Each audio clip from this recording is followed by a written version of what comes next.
Presenta el siguiente programa Banco República, nuestro banco país. Este espacio es presentado por Claro Empresas Soluciones Corporativas. Empresarios de acá se realiza en el Hotel NH Montevideo Columbia. En el programa de hoy vamos a conversar sobre empresas familiares. ¿Por qué se dicen que son más rentables de las que no lo son? Una de las preguntas que nos va a responder Carlos Fole, que es académico, consultor, especialista en empresas familiares. Vamos a conversar de inversiones, de vender Uruguay al mundo. ¿Es suficiente la estabilidad para sostener la percepción internacional de Uruguay?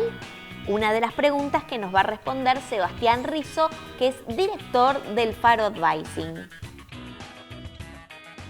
Bienvenidos a Empresarios de Acá. Como siempre es un placer recibirlos por la pantalla de NSTV. También nos pueden seguir, por supuesto, en esta red, en este canal de YouTube, en todas nuestras redes sociales. Y como siempre estamos poniendo temas de interés general para el sector empresarial aquí en la voz de los empresarios, profesionales, ejecutivos, analistas. Y vaya, si en esta trayectoria del programa también venimos marcando de alguna forma agenda con muchos de estos temas. Tengo el gusto de tener aquí a Carlos Fole, que es un estratega, es un consultor de los más destacados aquí en nuestro país en empresas familiares. Es académico actualmente en la Escuela de Negocios EIEM, ¿no? La Escuela de Negocios de la Universidad de Montevideo. Vamos a ir viendo mucho de su trayectoria aquí. Bienvenido. Muchas gracias, un placer estar por aquí contigo. Es un gusto, Carlos, tenerte. Hacía rato que ya te tenía en la mira, yo tengo una listita ahí y ya dije, es momento de Carlos. Así que gracias por hacerte tiempo para venir. Encantadísimo, con mucho gusto. Carlos, viajas mucho, ¿no? Bueno, bastante. Ahora estoy tratando de ordenarme un poco más. Pero sí, digo, como dice el dicho, sarna con gusto no pica. Y yo muchas veces me defino como un traficante de información. O sea, me gusta ir a distintos lugares, distintos países. Siempre tuve vocación comercial y entonces me encanta ver cómo reacciona la gente, sus hábitos de consumo, etcétera. Obviamente, uno de mis sombreros es profesor de dirección comercial y entonces me encanta poder ver esas tendencias, cómo van hacia un lado y hacia otro. Y bueno, entonces me saco las ganas con eso, ¿no? Mi mujer, con la cual, bueno, obviamente, como siempre, ¿no? Es el gran sostén de la familia y a la cual estoy eternamente agradecido y con la cual hemos formado una familia muy linda. La verdad que siempre tuvo claro que quería vivir en Uruguay. Tuvimos oportunidades para estar fuera, lo logré sacar 2 veces, pero siempre con ticket de retorno. En un momento vivimos en Inglaterra, otro vivimos en España, y entonces yo hago esto, ¿no? Voy, salgo, tomo aire y vuelvo, digamos, ¿no? Y muchas veces me acompaña y varias veces mis hijos también. Bien, 8 hijos, ¿no? Efectivamente. Bueno, esperamos que vean el programa aquí con papá.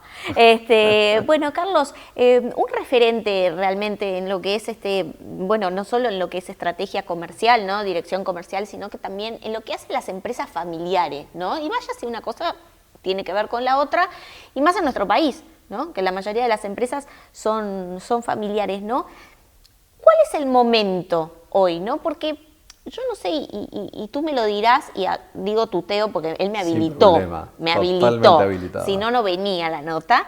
Yo pregunto por el momento, ¿no? Porque de allí a que haya evoluciones en lo que son las empresas familiares, a veces no son tan visibles, ¿no? Porque uno empieza a hablar de empresas familiares y es como el statu quo, ¿no? Pero ¿hay un momento hoy que de repente se diferencia hacia algunos años atrás? Yo la verdad que te lo pongo de esta manera. La gente piensa, ¿no? Esta misma reflexión que haces tú, de que cuando digo, ¿a qué te dedicas? Sí, a empresas familiares. Y la gente dice, bueno, obvio, en Uruguay está lleno de empresas familiares. Y digo, mirá, es que en todas partes del mundo está lleno de empresas familiares. Cuando uno mira la investigación en todas partes, más del 80% de las empresas familiares en el mundo son familiares. O sea que, ¿qué quiere decir esto? Que la familia tiene como 2 características. Por un lado, que la familia tiene impronta, es decir, marca la agenda. No quiere decir necesariamente que esté en todos los niveles. Puede ser propietaria, puede ser directora, miembros de la familia que sean propietarios, miembros de la familia que son directores y que son gestores. O sea que la familia puede estar en los 3 niveles o puede estar en 2 niveles o solamente en uno. pero son un fenómeno predominante. Entonces, en todas partes del mundo, 80-85%. Contribuyen a cerca de 60 puntos de la población económicamente activa, o sea que dan empleo a más del 60% de las personas que están trabajando y contribuyen, se calcula, alrededor de la mitad del PBI de cada uno de los países. O sea que evidentemente son un factor dinamizador de la economía fundamental. Entonces cuando tú me preguntas, ¿encontrás que en este momento sea algo muy distinto de lo que pudo haber sido hace X o Y tiempo atrás? Yo creo que no. O sea, las empresas familiares están, al igual que todas las empresas, pero lógicamente como son un fenómeno predominante en las economías, están siempre procurando mantenerse, porque las empresas familiares tienen esas dos características: impronta familiar y, por otro lado, voluntad de dejar un legado. Es decir, tú y yo nos podemos asociar para un emprendimiento. Entonces uno dice, ¿es una empresa familiar? Bueno, originalmente no, porque de repente vimos una oportunidad de negocio, nos asociamos, la aprovechamos y en determinado momento la sociedad se diluye o se vende o vaya a saber qué. O de repente uno de los dos le compra al otro y en definitiva ahí potencialmente puede transformarse en una empresa familiar. Pero potencialmente lo que sí ocurre es que los emprendimientos pueden transformarse en familiares. ¿Por qué? Porque falta quien estaba a la cabeza y naturalmente quienes vienen luego son sus herederos, perdón, que básicamente son normalmente familiares, pueden no serlo, pero entonces lo que importa ahí es si la familia quiere o no tener impronta sobre ese negocio. Entonces esas dos dimensiones, impronta familiar y voluntad de dejar un legado hacia adelante, es decir, de sentirse un poco como que estás corriendo una carrera de postas. La tomaste en un punto y la empresa es tuya coyunturalmente o parcialmente tuya, según la generación, hasta la siguiente etapa, en la cual tú entregas la posta a otros que vayan a seguir haciendo eso. Ya vamos a hablar de qué pasa cuando hay que entregar la posta, ¿no? Bueno, es todo un desafío. Pero así como en tema de continuidad, ¿no? ¿Hay un peso de los apellidos ahí involucrado? Bueno, te lo pongo de esta manera. Cuando uno mira históricamente, particularmente en Uruguay, pero en otras partes también, las empresas llevaban el nombre. Era Juan Pérez y Compañía Sociedad Anónima, o ¿verdad? Susana López y sucesores, o lo que fuere. Hoy en día se ve cada vez menos, digamos, ¿no? Por distintos factores, pero lo cierto es que el tema del nombre muchas veces complica la sucesión. ¿Por qué?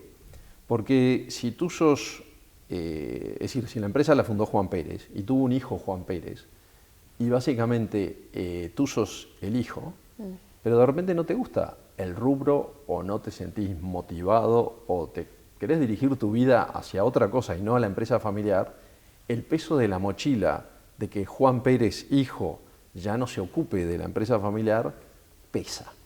Entonces, evidentemente, eso ha sido históricamente, me parece, razón de varios de las complicaciones que muchas veces surgen. Porque el tema es darle la posta a quien realmente siente la ilusión y el desafío de querer llevar la empresa a otro nivel. Entonces... Sí, allí no solo desafío, no solo de quien quiera, sino que también ya lo hablaremos seguro y tú lo mencionarás, de quien deja esa posta, ¿no? Efectivamente, y siempre nos pasa, como padres, haciendo la analogía familiar, que uno dice, no, deja que yo lo hago, ¿no? O sea, que en definitiva le quiere evitar, esto es como el padre que se pone a hacer los deberes con su hijo, y entonces quiere que el chico se saque el 12 y el chico no está aprendiendo, claro, si el padre se dedica a hacerlo. Y aquí pasa lo mismo. A veces por ese motivo, que uno dice, lo voy a hacer mejor si yo lo sigo haciendo, y en realidad no le estás permitiendo al chico que evolucione, aprenda y lógicamente pueda pescar, digamos. Y por otro lado está el tema del ego personal del fundador o de quien está a la cabeza, que dice, es que yo soy el que tengo que marcar la agenda, yo soy el que tengo que estar adelante en la procesión, yo soy el que tengo que mostrar la cara. Y evidentemente, en la medida que a veces el chico o la chica, digamos, no tiene esa oportunidad, cuando llega lo inevitable, porque algún día nos las tomaremos de este mundo para arriba o para abajo en función de dónde nos llamen, pero lo cierto es que claramente si no le dimos la oportunidad, ese cimbronazo va a ser mucho más fuerte. Entonces tenemos que prepararlos, exponerlos, dejar que se equivoquen, idealmente poco y barato para que no cueste, digamos, ¿no?, a la empresa y a todo el ecosistema alrededor, ¿no? Por supuesto toda la gente que trabaja allí, que también ha apostado a que la empresa continúe prosperando, ¿no? Qué interesante, Carlos. Vamos a seguir en un próximo bloque hablando de estos temas, ¿no?, que hacen a lo que es la continuidad, ¿no? Y ya dejo una pregunta ya planteada, ¿no? ¿Por qué se dice que las empresas familiares son más rentables que otras, ¿no? Si es verdad o no, lo vamos a develar en el próximo bloque de Empresarios de Acá con Carlos Fole, que es un consultor especialista en empresas familiares, es académico en el IEM y tiene una trayectoria aquí en nuestro país y en otros países, ¿no? Porque estas clases también en esos viajes no son de placer. No, voy a trabajar. Digo, también trato de combinar en algunas oportunidades, pero sí, esencialmente son por motivos profesionales. Bien, vamos a hablar de eso también en los próximos bloques del programa. Vamos a una pausa y enseguida regresamos. Betel, única cadena de centros de estética y spa del Uruguay. GSS, única empresa en Uruguay dedicada al Facility Services. Limpieza, seguridad, outsourcing de personal y mantenimiento. Conozca más en www.gss.com.uy. Agregamos valor a las empresas. Dermaglow Facial Ultra. Ultra hidratación. Hidrata por 24 horas. Ultra firmeza. Suaviza las líneas de expresión. Ultra volumen. Ayuda a reducir arrugas. Ultra estructura. Atenúa arrugas profundas. Dermaglow Facial Ultra. Una línea para cada etapa de tu vida.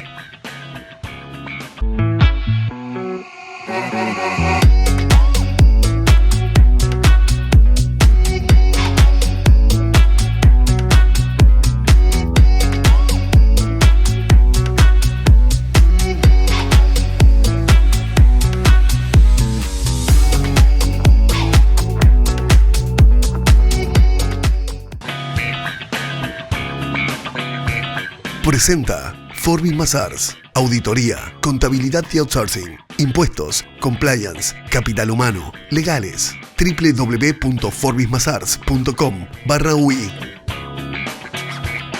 Segundo bloque de Empresarios de Acá. Estamos en diálogo con Carlos Fole, que es especialista en empresas familiares, es consultor, académico, y estamos hablando de lo que hacen, ¿no?, a las empresas familiares, su aporte a la economía, características que comparten, ¿no?, en todo el mundo, ¿no? Y allí se dice, yo lo dejaba planteado en el bloque anterior, que las empresas familiares son más rentables que las que no lo son. ¿Esto es mito o realidad?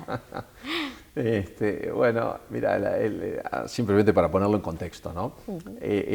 Vamos a decir, la subárea de empresas familiares dentro de lo que es el estudio de las empresas, de la administración de empresas, del management en general, yo te diría que es relativamente nuevo. Yo te diría que las escuelas de negocios como tales empezaron a surgir hace más o menos 100 años, digamos, ¿no?, las más antiguas y te diría que el campo de las empresas familiares empezó a tomar cuerpo así con un poquito de iniciativa en los 80 del siglo pasado, pero con fuerza y rigor, te diría que a partir del cambio de siglo, o sea, a partir del 2000 para acá. Entonces, la típica pregunta es, ¿qué diferencia una empresa familiar de una no familiar? Y bueno, y precisamente empezó la investigación en estos temas porque se dieron cuenta de que evidentemente había diferencias. Entonces uno dice, bueno, ¿por qué? ¿Y diferencias en qué? En estilo, en ambiente de trabajo, en cómo se trata a la gente, en resultados. Bueno, y entonces uno ahí empieza a combinar variables, porque evidentemente uno dice, las empresas familiares son más rentables o menos rentables. Bueno, hay evidencia que sustenta que las empresas familiares a lo largo del tiempo son más rentables que las no familiares. Entonces uno dice, bueno, ¿y por qué? Entonces, básicamente hay como dos grandes explicaciones. La primera es aquella de que tenemos la camiseta puesta. O sea, el ojo del amo engorda el ganado. Entonces, evidentemente, muchas veces la gente emprende por necesidad y después esa empresa, digamos, ¿no?, termina prosperando, da empleo a la familia, sustento, etcétera, y después aparecen otros. Pero lo cierto es que la familia tiene sus boletos puestos en gran medida en ese emprendimiento. Entonces hace lo indecible para que ese emprendimiento prospere. Entonces, evidentemente uno cuida, no hay horario, no hay día, no hay fin de semana. Entonces, primer característica, camiseta puesta, orgullo y ganas de sacar eso adelante. La segunda diferencia es la velocidad en la toma de decisiones. ¿Qué pasa? En una empresa familiar estamos reunidos el domingo en el asado o con los ravioles o lo que fuere y básicamente nos damos cuenta de que hubo un cambio de contexto, de coyuntura o aparece una oportunidad, el lunes se decidió, el domingo, el lunes ya está implementado. En cambio, de repente, en una empresa no familiar o en una empresa de un tamaño más grande, aunque hay empresas familiares muy grandes, lo que puede ocurrir es que esa decisión se dilate. ¿Por qué? Porque tengo que hablar con mi responsable regional o que tiene que hablar con el corporativo de no sé qué. Y al final, muchas veces esa decisión se empasta o demora más y entonces la empresa familiar aprovechó, se movió con velocidad para decidir e implementar más rápido. Claro. Ahora, eso juega en contra también, porque cuando en las empresas familiares empiezan las dificultades de relacionamiento, las mezclas entre lo que es familiar y lo que no es familiar, las decisiones se empastan. Cuando esas decisiones se empastan, la corporación que de repente viene con más proceso, más sistema, más inversión, termina pudiendo pasar por arriba a la familiar. Entonces, esto es como David y Goliat. Es el moverse, digamos, ¿no? Con agilidad para darle con puntería y moverse, ¿no? Allí, Carlos, yo no sé, pero creo que se está hablando mucho más ahora en estos últimos años de lo que es la gobernanza, ¿no? Dentro de las empresas familiares. Es un factor fundamental. ¿Allí de Por qué eso hablamos? Hablamos de directorios, esencialmente. Entonces, ¿qué ocurre? Nosotros tenemos dos elementos que conviven en la empresa familiar, que es la familia y la empresa. Entonces, ¿qué ocurre? Lo que tenemos que asegurarnos es de que esa convivencia tenga sus ámbitos, para que nos quedemos con lo mejor de los dos ámbitos que se vuelquen en la empresa familiar, porque la intersección inevitablemente está. Claro. Entonces, nosotros podemos tener desde un lado la asamblea de accionistas, que típicamente ocurre en cualquier empresa, familiar y no familiar. Bueno, ¿quiénes representan a la asamblea de accionistas? Los directores. Ahora, históricamente estamos acostumbrados a que en muchas empresas los directorios son de papel, digamos, no tienen un rol activo en gobernar a la empresa. Y el gran desafío para las familias, a mi juicio, de las familias empresarias, es que sus hijos, nietos, etcétera, sucesores, se formen en gobernanza. ¿Por qué? Porque en definitiva tienen que aprender del negocio como para ser capaces de marcar el rumbo, aunque no necesariamente sean ellos quienes ejecuten las estrategias que se definen en el directorio. Entonces, por eso es que es tan importante el tener claro esos tres niveles, la propiedad, la dirección y la gestión. De tal manera de decir, bueno, pongamos en cada sitio a quien es más adecuado para ese momento y para los desafíos que hay en ese momento y en ese lugar donde decide operar esa empresa familiar. Entonces, por eso tenemos que separar esos tres niveles, ¿verdad?, de propiedad, dirección y gestión, que tienen un paralelismo en la familia, que está la asamblea familiar, que serían todos los miembros, inclusive cónyuges, parejas, etcétera, ¿verdad?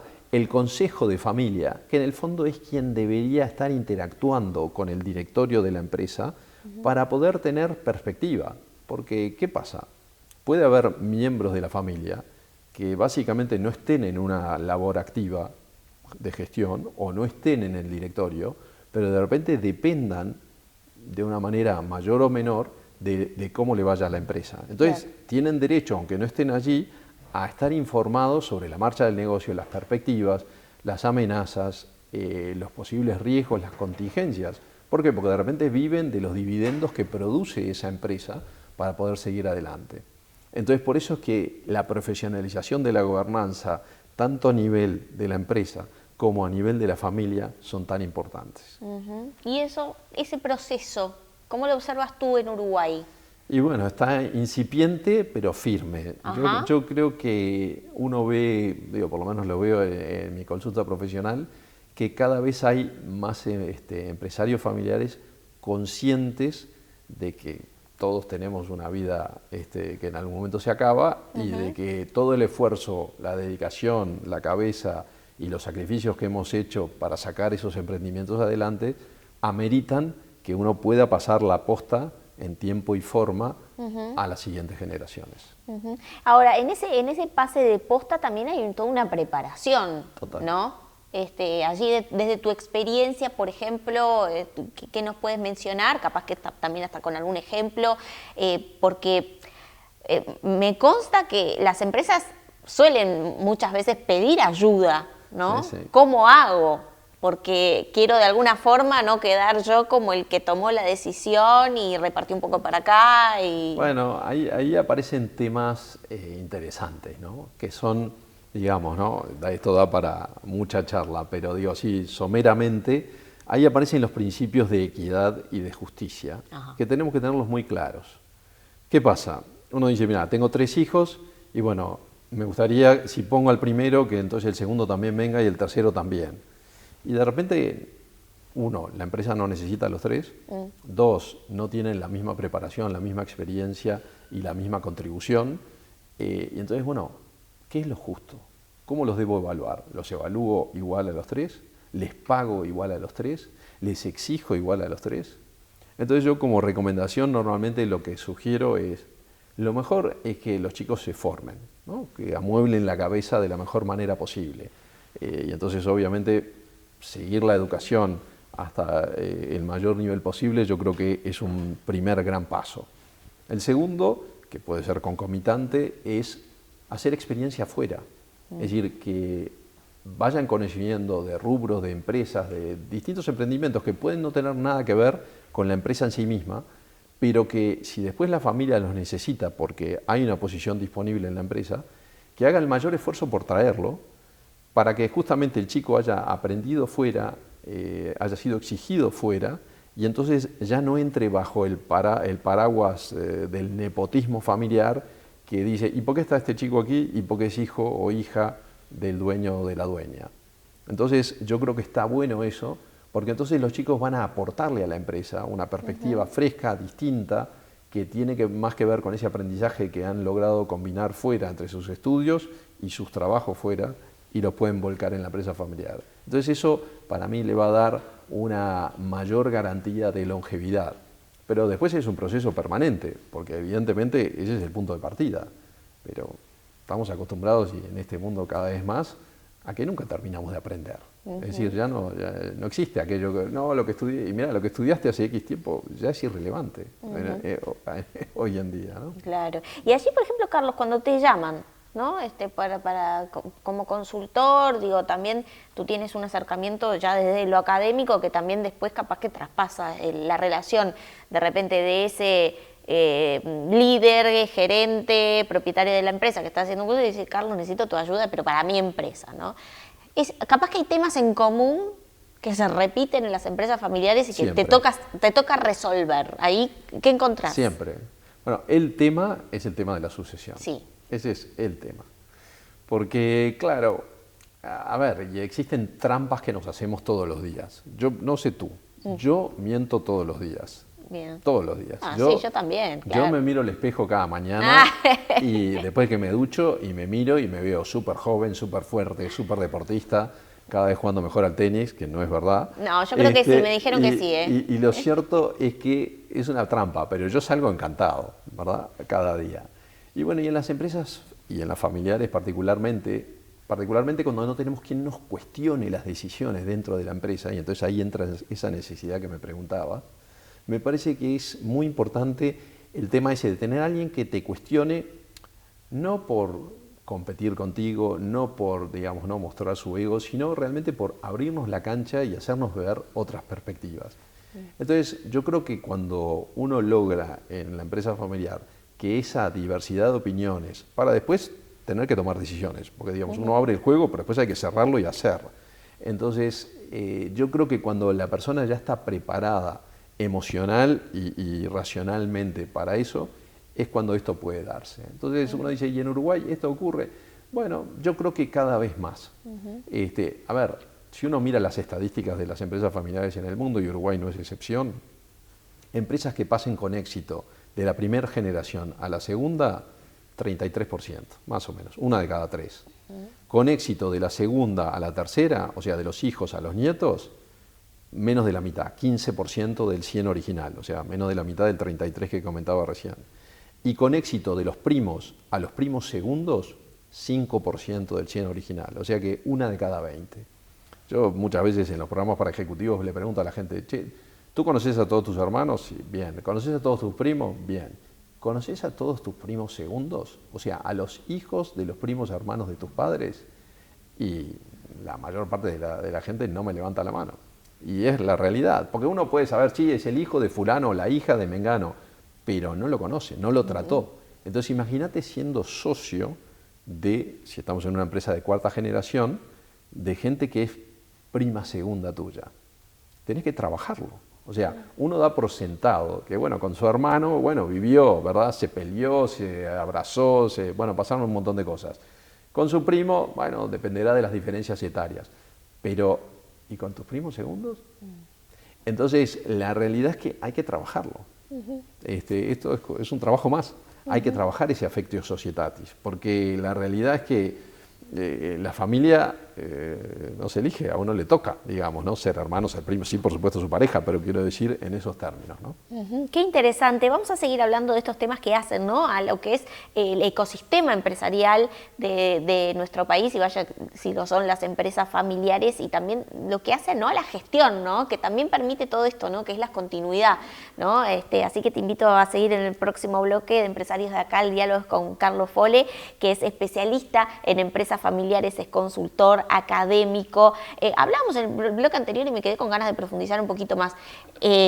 Tú das clases en diversas universidades en otros países. Allí contanos un poquitito. ¿Las mismas cátedras, digamos, Sí, empresas familiares? estas dos, sí.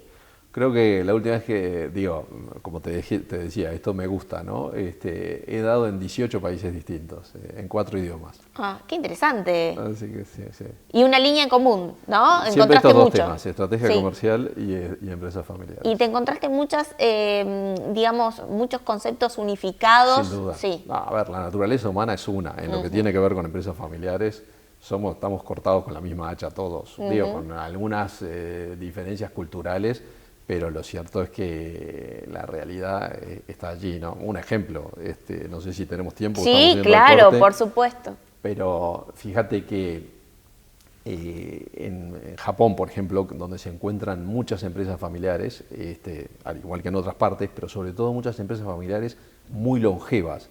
Existen empresas de más de 40 generaciones, 40, Wow. O sea, desde el año 800 después de Cristo. Entonces, ¿qué ocurre? Eso también trae peculiaridades. Fíjate lo siguiente, hay una empresa que es un hotel spa termal que existe en Japón, que lleva 45 generaciones, y bueno, y los dueños eran una familia. Tampoco te imaginas un spa gigantesco, en Japón todo es bastante más comprimido, ¿no? Bueno, el matrimonio era el dueño, básicamente venía por la línea paterna en este caso, y tenían 2 chicos, un hijo y una hija, y bueno, a la chica le gustaba el arte y se fue desarrollando en eso, y al chico le gustaban los negocios y se fue desarrollando preparándose para ser el sucesor. Historia larga corta, el chico tiene un accidente y muere. Y entonces los padres la miran a la chica y le dicen, te toca a ti. Y la chica dice, no, pero a mí lo que me gusta es, de hecho le gustaba el arte y la danza y se quería ser bailarina profesional, y dice, mi vida está por acá. No, fulana. Hay 44 generaciones que te están mirando desde el más allá para que seas tú. ¿Qué tal esa mochila? Entonces digo, hay factores culturales que juegan, de la misma manera que te hablaba del tema ese del Juan Pérez y compañía. Qué interesante, Carlos. Bueno, gracias por ilustrarnos con este ejemplo. Tendrás un montón, ¿no? Bueno, te pido que ya te vayas pensando para el próximo bloque algunos ejemplos interesantes. Vamos a una pausa y enseguida regresamos. Incorpora a tus proyectos los sistemas de aluminio Hydro, sistemas residenciales de alto rendimiento y diseño minimal, fachadas vidriadas para edificios corporativos y centros comerciales, y barandas de vidrio estructural que aportan modernidad y seguridad a tu obra. Hydro es parte de Norsk Hydro, una de las 3 empresas de aluminio más grandes del mundo. Moderniza tus proyectos. Pasate a Hydro. En Semiflex llevamos más de 40 años ayudándote a ver el mundo con claridad. Nuestra trayectoria se basa en la excelencia técnica y el compromiso con la innovación, siempre a la vanguardia en tecnología óptica. Contamos con un equipo altamente capacitado que te brindará un asesoramiento personalizado para encontrar la mejor solución para tu visión. Confianza, calidad y precisión en cada detalle, porque tu bienestar visual es nuestra prioridad. Semiflex, tu mejor manera de ver el mundo. Carly Andrioli, Contadores Públicos.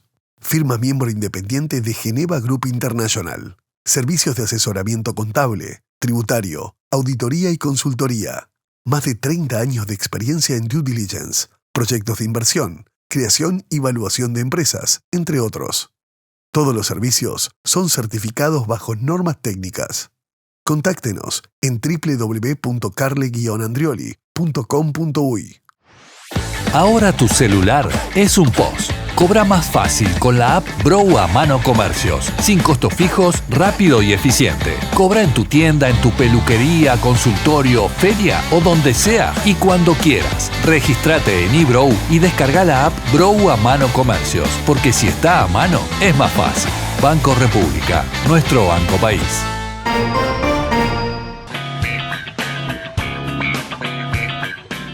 Carly Andrioli, presentes en Empresarios de Acá. ¿Querés invertir en el exterior pero no sabés por dónde empezar?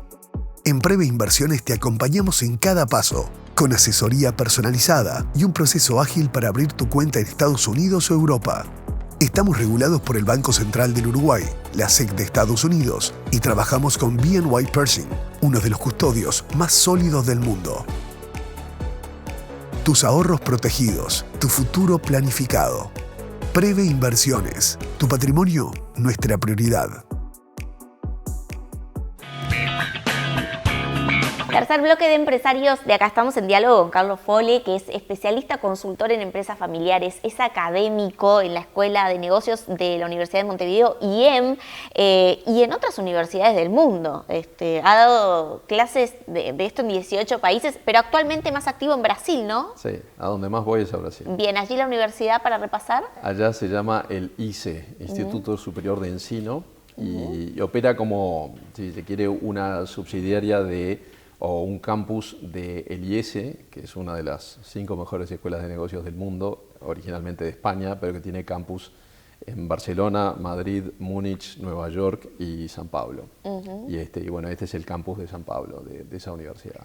Yo estudié ahí hace muchos años, hice el PhD y bueno, nada, continúo vinculado a ellos. Pero también voy a los demás campus, estos que mencionamos recién. Qué interesante. Y allí, por ejemplo, cuando se habla de lo que es el proceso, ¿no?, de capacitación para los líderes ejecutivos, gerentes, quizás posibles sucesores, ¿no?, ¿qué buscan en la formación?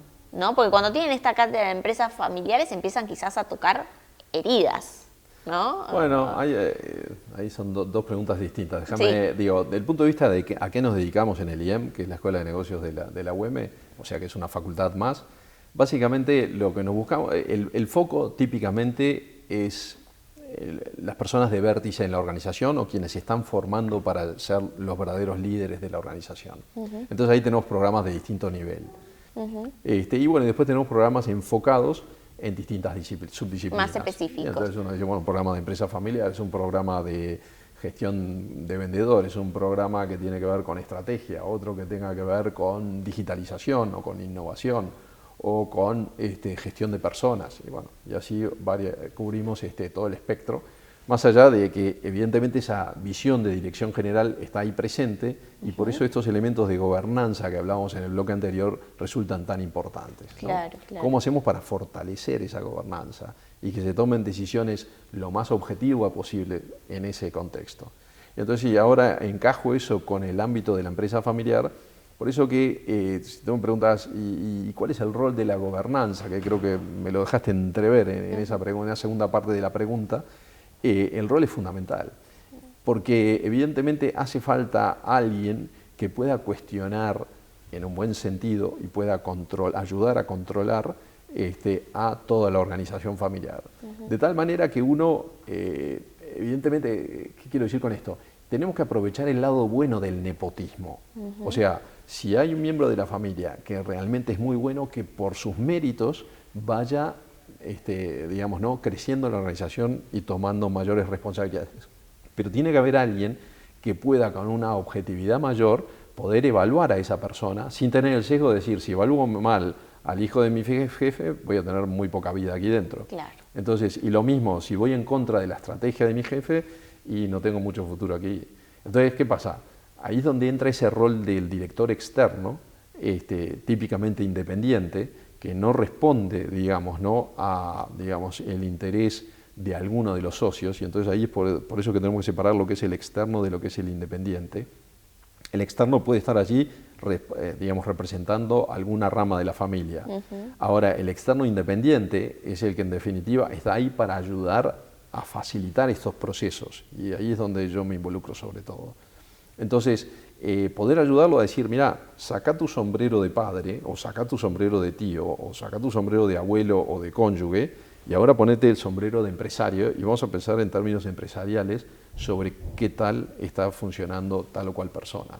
Si realmente estamos haciendo diferencias respecto de otras personas que no son de la familia, pero que están en posiciones similares. Y entonces eso evidentemente conlleva todo el desarrollo profesional, la remuneración, los incentivos, las promociones, etc. Está muy estudiado que existe una selección adversa. Si tú tenés gente potente, pero que le terminás poniendo a alguien de la familia por encima, que tiene menos capacidades que quien está por debajo, se va a ir a otra empresa, se va a buscar otras oportunidades. ¿Y quiénes te van a quedar? Los que están menos capacitados. Entonces, al final, por eso mismo la selección es adversa. O sea, estás teniendo gente que no te va a rendir de la misma manera. Muchas veces me pasa, entro a empresas familiares y le digo, che, bueno, vamos a repasar un poquitito el rol y responsabilidad de cada uno. ¿Y qué está haciendo esta persona? No, es la persona de confianza de mi padre allí, o el padre mismo me dice, mira, es mi persona de confianza. Digo, pero ¿cómo es esto? Claro. O sea, no podés trabajar con gente que no sea de tu confianza. No me hables de infiltrar, o sea, lo que me estás diciendo que es el chismoso de turno que viene a contarte qué es lo que está pasando, eso no agrega valor. Y estamos en un mundo demasiado competitivo como para evitar tener, digamos, para darnos el lujo de tener personas... ¿Y qué te dicen antes? Bueno, obviamente, a ver, hay de todo en esto, ¿no? A mí me gusta caracterizar a los empresarios familiares con una expresión muy casera que ocurre. Hay gente, familias en general, más allá del empresario en sí mismo, que tienen piel gruesa y otros de piel fina. El de piel gruesa le tirás con de todo y le rebota, digamos, ¿no? En cambio, el de piel fina, le decís algo y el tipo ya te miró, bueno, hay que ir granjeándose la confianza, ¿no? Aunque en realidad esa analogía, más que para con el consultor, la uso sobre todo para el miembro externo del directorio, que es mi rol en varios casos, la uso sobre todo para el relacionamiento dentro de la familia. Una vez me pasó, hablando de anécdotas que te gustaban a ti, una empresa familiar de 3 mujeres, o sea, en realidad el fundador, trabajaba él, su mujer, los dos eran fundadores, 3 hijas. Y bueno, entro a la empresa, porque había conocido a una de ellas, las otras 2 no, y entro, y entonces me hacen esperar ahí en la recepción, me dicen que me gustaría presentarte en familia para ver si nos puedes saludar, macanudo. Y de repente veo que hay un vidrio, se veía todo para atrás, había un montón de gente en un lugar, digamos, ¿no?, con oficinas, así, con cubículos, y de repente veo que una chica de un lado le empieza a decir el decálogo, el centálogo, no sé cómo se dice, de las malas palabras que se te ocurran, porque tú sos A, B, C, D, E, le dice de todo a alguien que yo no veía, porque había ahí una columna, y entonces después de 2 minutos de que le dijo todo eso, y el resto de la gente seguía trabajando en sus computadoras, otra le dice, ¿terminaste? Siento una voz femenina, y le dice, quiero retruco, y me encaja otra sarta de todo un poco. Dije, bueno, ¿dónde me meto? Bueno, entro a la reunión y viene el padre, y me dice, encantado, muy bien, le voy a presentar a mis 3 hijas, a una de las hijas ya la conocía, a estas 2, sí, le digo, muy bien, ¿no? Y bueno, estos eran una familia, vamos a decir, de un origen italiano, muy expresivo, se decían de todo. Bueno, años estuve trabajando con ellos y en determinado momento yo entrevisto también a los cónyuges para también tener otra perspectiva, aunque no trabajen en la empresa. Y los maridos de 2 de estas chicas me decían lo mismo, me decían, mira, es que yo con mi mujer ya de sus hermanas ni hablo, porque toda la semana me llena la cabeza diciendo que mi hermana es esto, mi hermana es lo otro, Llega el fin de semana, vamos a comer los ravioles a los de mi suegro y están todos abrazados. Cuando volvemos a casa le pregunto, che, pero ¿no me estabas peleada con tu hermana que le habías dicho A, B, C y D? Y me dice, no, ya es que ni me acuerdo, te lo dije de verdad. Y hice ese mismo ejercicio, porque voy triangulando estas opiniones con el marido de la otra, exactamente igual. Entonces eso es no piel gruesa, o sea, una armadura acorazada impenetrable. En cambio hay otras familias que de repente, lamentablemente, encuentro diferencias muy grandes y cuando voy al fondo, de repente ni se acuerdan de cuál es el motivo de la discrepancia, pero están enemistados. Y bueno, y ya ir a trabajar es un problema, tener reuniones de directorio es un problema, todo es un problema. Entonces, inevitablemente ahí el riesgo es doble, porque en vez de ser felices, que es el objetivo que estamos buscando todos en la vida, ¿verdad? Y la empresa tiene que ser un ámbito, ¿verdad? Donde uno pueda realizarse y terminar siendo feliz y que eso derrame no solo en la familia, porque obviamente la empresa es familiar, sino en toda la gente que trabaja allí, y encima peleados. O sea que el riesgo que es, en vez de ser felices y ricos o digamos no con un buen pasar, vamos a terminar peleados y fundidos. Porque las decisiones, volviendo a lo que decíamos antes, en vez de tomarlas rápido, las empastamos. ¿Por qué? Porque no te quiero dar la razón a ti, porque tengo otros motivos. Otra vez, otra anécdota me pasó, digamos, ¿no? Y con esta te dejo. ¿Qué lugar ocupás, no? Tú ahí, ¿no? Una vez bueno, era un directorio que eran dos hermanos, socios 50-50, y me dicen, mira, podés venir al directorio, cosa que cuando no nos ponemos de acuerdo, tu voto es el que desempata. Perfecto, le digo. Entonces yo preparaba las reuniones de directorio con la agenda de temas, y suponete que nos juntábamos la semana siguiente. Yo tenía una reunión previa con uno de los directores, y le decía, bueno, ¿qué opinas de estos temas? Después iba con el otro, ¿qué opinas de estos temas? Entonces, por ejemplo, el tema 1. Le preguntaba a y me decía, perfecto. ¿Y por qué? Bueno, me decía, por tal. Iba al otro y le preguntaba, de este mismo tema, ¿qué opinás? No le decía que había hablado, obviamente lo sabía, ¿no? Que había hablado con el otro, ¿qué opinás? ¿Por qué motivo? Macanudo. Llegaba a la reunión, ¿tú qué opinás? Muy bien. Sobre este tema, ¿qué opinás? B. Entonces, mira, yo ponía cara de póker, ¿y por qué B? Bueno, entonces yo tenía que definir. Me lo hizo una vez, 2 veces, 3 veces, a la tercera voy a verlo y le digo, che, mira, está todo bien que vos quieras que yo me gane mi posición y mi sueldo, digamos, ¿no? O mi remuneración, mi dieta de director externo, para volcar la balanza hacia un lado y al otro, pero me resulta muy raro que esto me haya ocurrido 3 veces seguidas con temas en los cuales vos tenías una posición distinta. No, porque vos fijate, lo pensé mejor y digo, bueno, perfecto, ¿no? Cuando ya me la hizo otra vez, le digo, mira, yo estoy para ayudarte, así que, por favor, contame qué es lo que está pasando acá. No, me pasa que con mi hermano, estoy rascando, me dice, bueno, ¿querés que te cuente la verdad?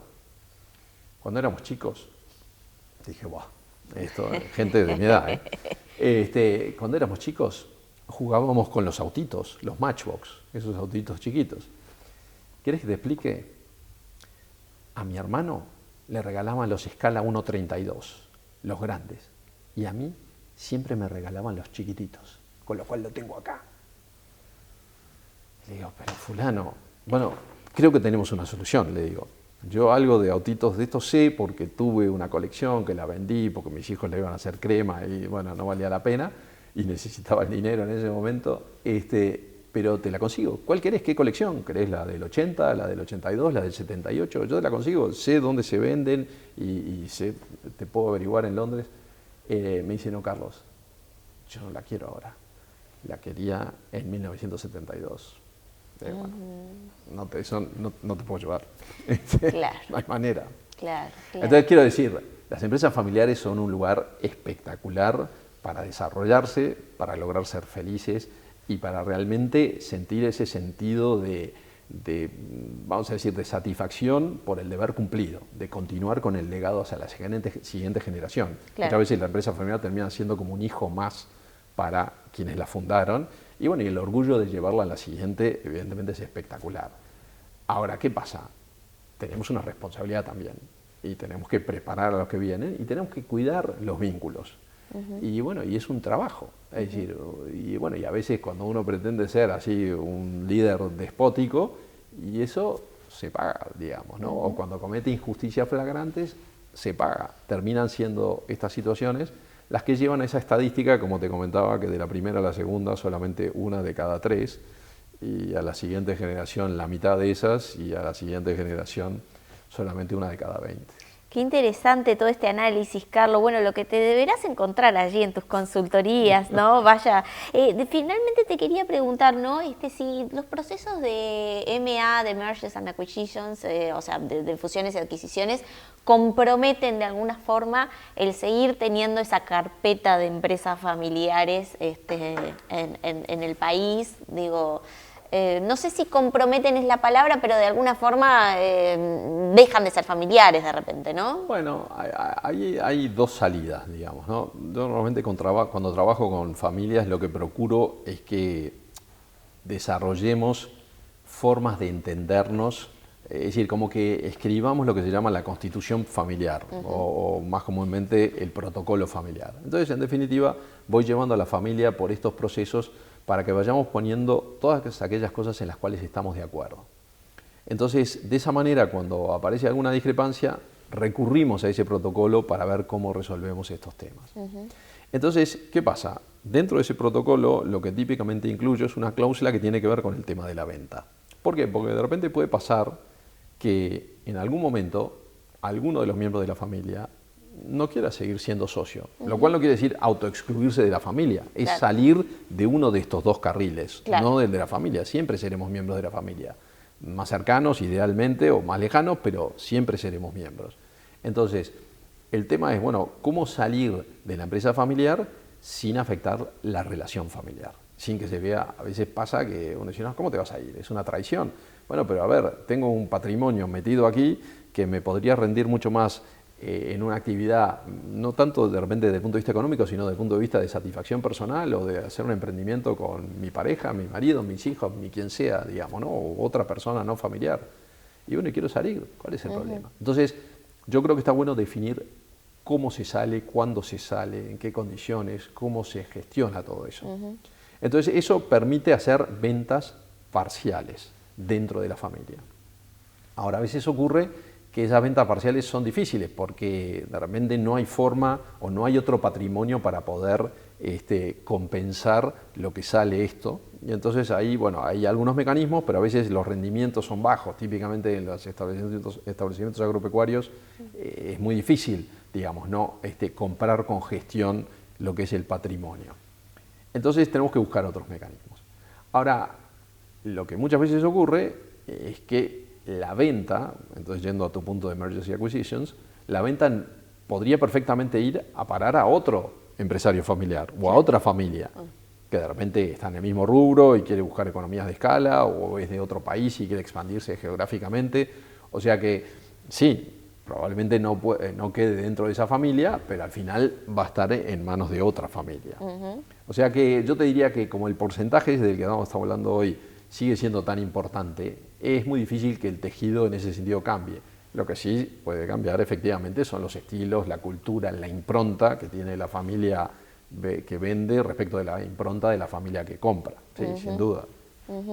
Qué interesante. Bueno, gracias por estos minutos aquí en el programa Empresarios de Acá. Carlos Fole, que es consultor estratégico en empresas familiares con una sólida trayectoria académica, hoy en la Escuela de Negocios de la Universidad de Montevideo, el IEM, y otra más aquí en Uruguay, no, pero que está full. No, ahí soy profesor full time. Bueno. Hace 24 años nada más. Bueno, nada más ni nada menos. Bueno, asesora a empresas familiares en temas de gobierno corporativo, es un referente en programas In Company y en educación ejecutiva en varias de las principales escuelas de negocios de Iberoamérica y Europa. Gracias por hacerte este tiempo y bueno, estamos en contacto en otra oportunidad porque estos temas siguen y además forman parte de la estructura empresarial de nuestro país también. Con mucho gusto. Muchísimas gracias por la invitación. Carly y Andrioli, presentes en Empresarios de Acá. Sobre la Rambla de Malvin nace Capt View, un proyecto exclusivo de 5 residencias únicas, con doble orientación, espacios generosos y detalles de categoría, donde la arquitectura se integra con el paisaje. Un lugar para quienes buscan privacidad, excelencia y el privilegio de vivir frente al mar.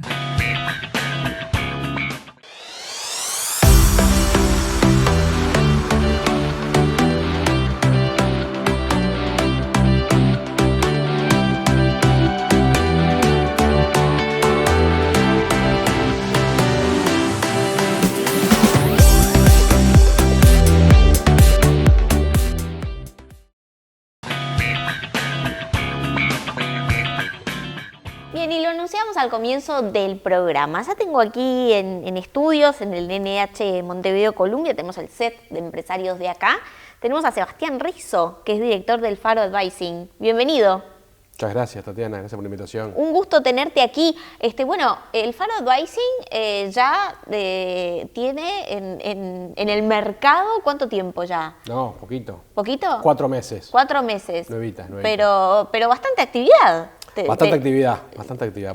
Por ejemplo, has viajado en los últimos tiempos, ya ni te pregunto cuántas veces a Río Grande do Sul. Sí, ya muchísimo. Prácticamente estoy más tiempo allá que acá a veces. Bien. Y allí, ¿cuál es el giro de la actividad?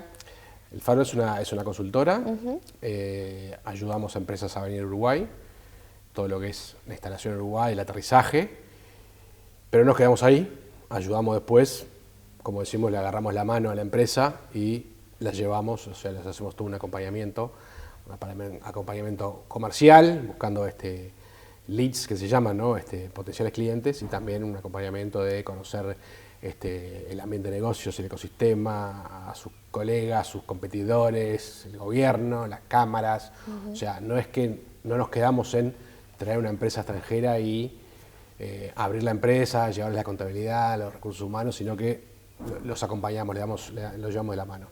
Y por otro lado también internacionalizar empresas uruguayas, fomentarlas, empresas de bienes o de servicios, para que salgan del país, para que vayan para afuera.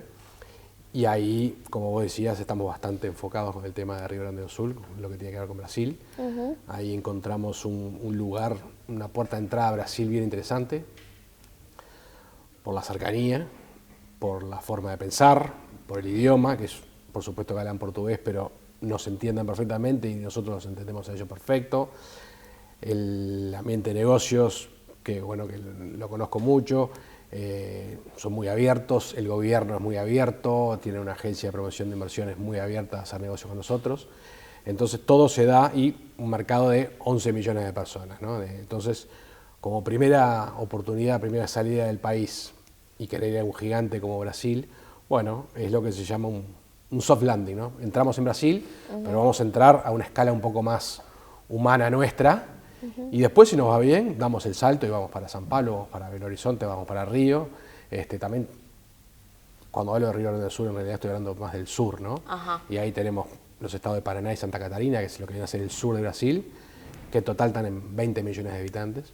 Claro. Santa Catarina se le habla en Brasil como el primer mundo, digamos, es donde la mayor cantidad de inversiones hay todo un ecosistema de innovación fantástico. También está en Río Grande, pero también se suma Santa Catarina. Entonces, las empresas uruguayas, tanto de bienes como servicios, tienen campos fértiles ahí para entrar. ¿Y qué estás viendo tú de tipo de empresa que hoy están interesadas en incursionar, por ejemplo, en este tipo de mercado, ¿no? Empresas uruguayas. Hay empresas de servicios, por ejemplo, las empresas de tecnología. Las empresas de tecnología uruguayas, que son excelentes y exportan muchísimo. Nuestro principal mercado de exportación es Estados Unidos, 80 y pico %, después viene Gran Bretaña. ¿Por qué no le exportamos a Brasil, las empresas de tecnología? Porque Brasil, cuando importa servicios, aplica una retención casi del 40%, ¿no? Entonces yo le vendo a 100 y voy a recibir 60. Eso le pasa con todos los países del mundo cuando Brasil compra servicios del exterior. Entonces nosotros a las empresas de tecnología le decimos, quédate en Uruguay, proveyendo al resto del mundo, Uruguay al resto del mundo, pero pone un pie en Brasil para el mercado brasileño, ¿no? Ahí tenés 220 millones de personas. A las empresas brasileras, al revés, quédate en Brasil para proveer para el mercado brasileño y vení a Uruguay, que tenés todas unas posibilidades para tener tu hub, y desde el Uruguay llegará 6.000 millones de personas, digamos, un hub acá, con buena legislación para exportar servicios de tecnología, con gente con buen talento, con la cabeza ya pensando en inglés, pensando globalmente, ¿no? Uno cuando habla con los empresarios brasileños y les cuenta que una empresa de tecnología uruguaya, de servicios, ya nace pensando en exportar, claro, eso no está dentro del ADN de ellos, ¿no? Para ellos una empresa de tecnología es para el mercado de ellos, ¿no? Claro. Y realmente abren los ojos diciendo qué bueno eso que tienen, ¿no? O sea, lo que para nosotros puede ser una desventaja, el tamaño del mercado interno, ellos lo ven como diciendo, bueno, es una desventaja, pero ustedes lo vieron a favor porque trabajan para 6.000 millones de potenciales clientes. Ahora, por ejemplo, en ese caso de esa retención, ¿pueden, digamos, compensar esa diferencia en temas de precios, ¿no? Porque, por ejemplo, ahí la relación no es tan equitativa. Ellos pueden y tienen condiciones y ahí como para entrar pueden compensar. Claro, sí. Exactamente. Ellos se instalan en Brasil y bueno, y ahí ya tienen un mercado de 220 millones de habitantes para crecer muchísimo, ¿no? Sí. Allí, en ese sentido, ¿no? ¿En qué momento sientes que se está vendiendo Uruguay, ¿no? Porque se habla mucho de la internacionalización, bueno, en realidad dejo el capítulo aparte de lo que es tratados comerciales, porque se viene hablando hace no sé cuántos años y es como que estamos muy, muy lentos en ese sentido, ¿no? Pero ¿en qué momento se está para vender a Uruguay al mundo, ¿no? Yo creo que siempre estamos en el momento para vender Uruguay al mundo, ¿no? O sea, está en nuestro ADN. Nosotros, si no tenemos inversión extranjera directa, por el tamaño del mercado que tenemos, no vamos a crecer. Uruguay necesita crecer a tasas porcentuales interesantes y la única manera es recibiendo inversión extranjera. O sea, tenemos que estar preparados, siempre tenemos que estar preparados y bueno, este es un país que históricamente no ha recibido mucha inversión extranjera. Si nos ponemos a ver 60 años para atrás, lo que ha pasado de 30, 40 años para acá, con alguna legislación interesante que hubo y que se mantuvo a lo largo de los distintos periodos de gobierno, eso atrajo, ¿no? Y ahí hablo de zonas francas, ley de inversiones, Puerto Libre, o sea, ley de exportación de software, son todos incentivos que el empresario extranjero dice, bueno, acá Uruguay es un país interesante, ley forestal, es un país interesante para ir y apostar. Uruguay como hub de producción o de servicios, ¿verdad? De bienes o de servicios, no solamente para el mercado interno, sino también para afuera. Se habla de que vengan inversiones, pero también es interesante ver de que no se vayan, ¿no? Y en ese sentido también, por ejemplo, no sé, pongo como ejemplo la falta que tenemos del desarrollo de un mercado de valores, ¿no? Que eso también impulsaría que no se vaya lo que muchos de repente eligen invertir afuera y que lo inviertan acá, ¿no? Sí, exactamente. Todos desearíamos que una vez que vienen acá se instalaran. A ver, lo cierto es que en los diarios sale cuando la noticia es que la empresa se fue, ¿no? Pocas veces sale en los diarios la empresa que reinvierte en el país. Y es mucho más lo que se reinvierte de lo que se va. O sea, en eso también tenemos que tener bien presente, ¿no? El 60% del dinero que las empresas extranjeras hacen en Uruguay lo reinvierten en el país. Eso no sale en los diarios, sale cuando cierra una empresa y se va. Y deja 30, 50, 300 personas en la calle. Pero toda esta reinversión que hacen las empresas extranjeras acá en el país no es noticia, porque cuando una empresa nueva empieza a contratar 10, 15, 20 personas, tampoco salen los diarios. Entonces hay que quedarse un poco más con el bosque más que con el árbol, ¿verdad? Allí, en alguna oportunidad, tú dijiste que Uruguay se posiciona como el centro del top management, ¿no? Eso fue cuando estabas como director ejecutivo de Uruguay 21, ¿puede ser? Sí. Pero contanos un poquitito o amplianos un poquito, ¿sí? ¿Qué significa esto? Eso es una tendencia que se ha dado en los últimos años, quizás desde la pandemia para acá. Muchas empresas multinacionales que mudaron para Uruguay sus cargos gerenciales altos, ¿no? Los C-levels que le llaman ellos, ¿no? Muchos estaban en Buenos Aires o estaban en Santiago de Chile o algunos en Brasil y los mudaron para acá. Algunos por temas de seguridad, otros por el tema de estabilidad política, económica y social, otros por un impuesto a la renta de personas físicas que pagan las empresas que están en zona franca, o sea, por diversos motivos han mudado para acá y lo que es muy bueno, ¿no? O sea, que se posiciona que Uruguay, las tomas de decisiones se toman desde acá, desde Montevideo, desde Punta del Este, para las sucursales del Cono Sur, de la región, de muchas empresas multinacionales, y eso está muy bueno para el país. Y aparte estos empresarios vienen acá, vienen con sus familias, van a hospitales, van a colegios, salen a comer, van al cine, o sea, es movimiento, ¿no? Que genera, que es muy interesante. Qué interesante, ¿no? Allí la estabilidad, la mencionan todos los empresarios como que sigue siendo atractiva, ¿no? Obviamente para los inversores, vaya si lo será, ¿no? Pero ¿es suficiente hoy para sostener la percepción del Uruguay ante el inversor? Porque me da la sensación, y lo han mencionado muchos también, que nos estamos quedando un poquito con ese libreto. Con ese libreto, pero no es poca cosa. No es poca cosa. Mirá que yo trabajaba para el gobierno anterior. Viajo y vendo el país con mi consultora nueva, vendo el país. Y ya la gente le habla el ojo, ¿no? Diciendo, pero está la posición en tu país. No me interesa, las condiciones son las mismas. Eso es muy interesante, muy, muy importante. La semana pasada organizamos un evento en Porto Alegre y Uruguay 21 estaba ahí presente. Yo no era el director de Uruguay 21. O sea, hay una línea que es importante remarcar. A ver, el tema de la estabilidad, lamentablemente, es noticia que Uruguay sea un país estable. En la región es noticia y no es poca cosa. En Uruguay no te vas a hacer millonario de un día para el otro con una inversión acá, pero tú sabes que haces una inversión y está ahí, a largo plazo. Son inversiones a largo plazo.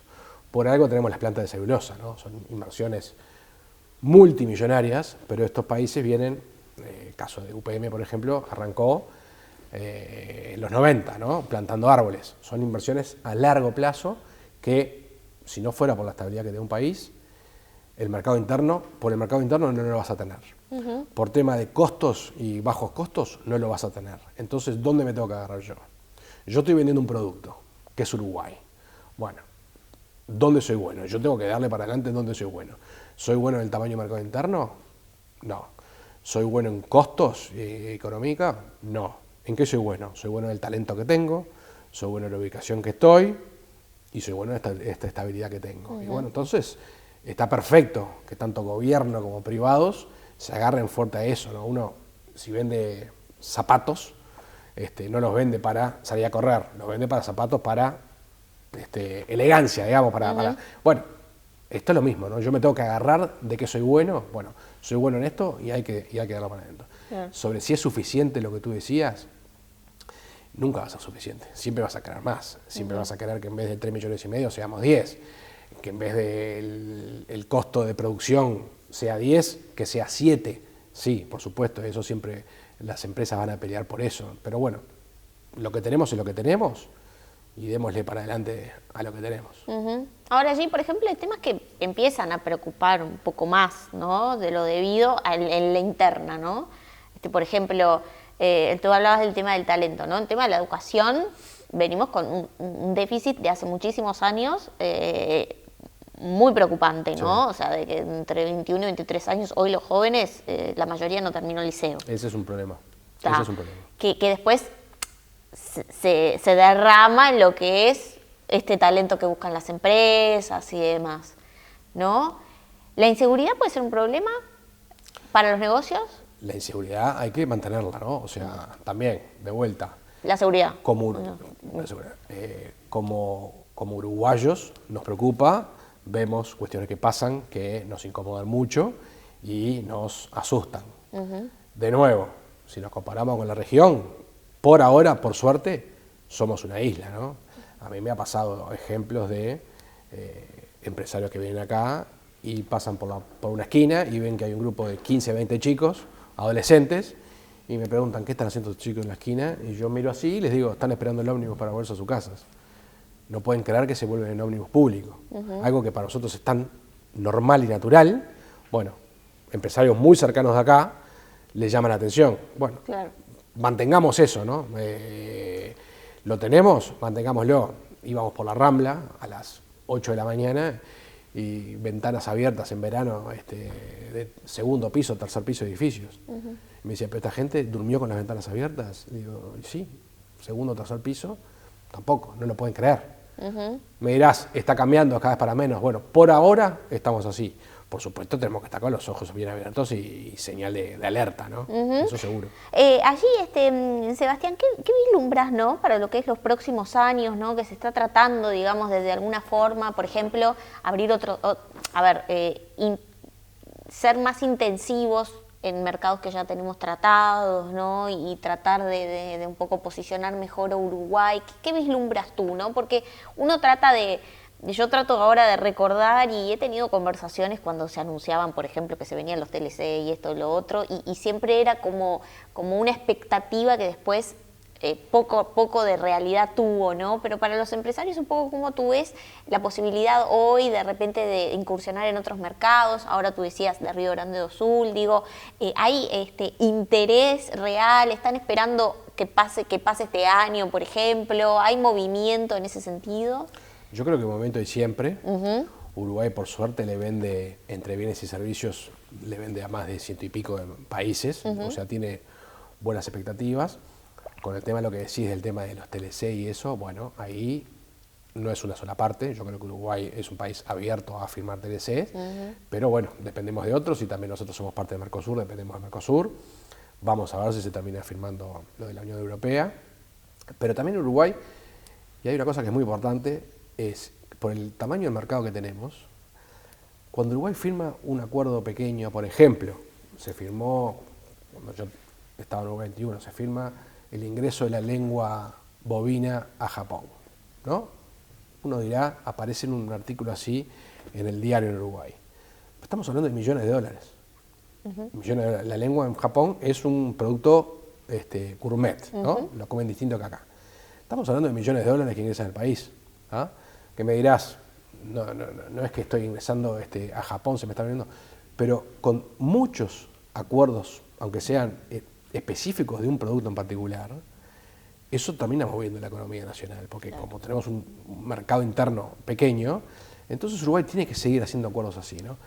Que la lengua, que corte sin hueso, bueno, distintas cosas así, temas de servicios, tenemos que tener un poco más de ingreso, más ayuda así también.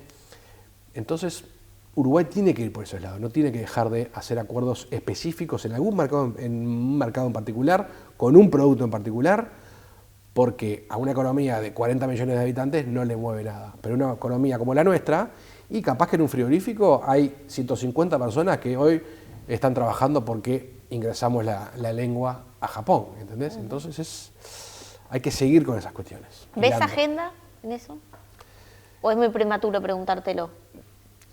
No he visto mucha agenda en ese sentido, esa es la verdad. No me gusta opinar de lo que está haciendo el gobierno y eso, pero no veo un rumbo claro en eso.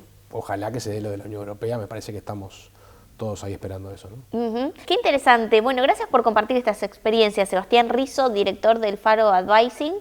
Muchas gracias por venir. Gracias por la invitación a vos. Estamos en contacto porque estas cosas y estos temas siguen evolucionando, así que será un gusto recibirte en otra oportunidad. Placer, muchas gracias. La contratapa de hoy es presentada por GSS Facility Services, soluciones de gestión en servicios complementarios para empresas. Llegamos a la contratapa y en el programa de hoy conversamos sobre las empresas familiares y cómo, en general, este tipo de estructura comparten las mismas características en cualquier parte del mundo y también las mismas dificultades. La principal, por supuesto, que es la transición generacional. Además, conversamos de las inversiones, de las posibilidades que tenemos aquí desde Uruguay para seguir exportando y colocando productos determinados con muchísimo valor para algunos mercados y también para recibir inversiones de otros países. Por ejemplo, Brasil, el sur de Brasil, se encuentra en estos momentos también muy activo en las condiciones de Uruguay, tanto para importaciones como exportaciones. De todos estos temas conversamos en el programa de empresarios de acá de hoy. Yo los invito a repasar también por este canal de YouTube, y otros programas. Y el reencuentro próximo viernes con el programa estreno a las 21 horas. Los espero aquí para seguir poniendo en agenda los temas que importan en la voz de los empresarios.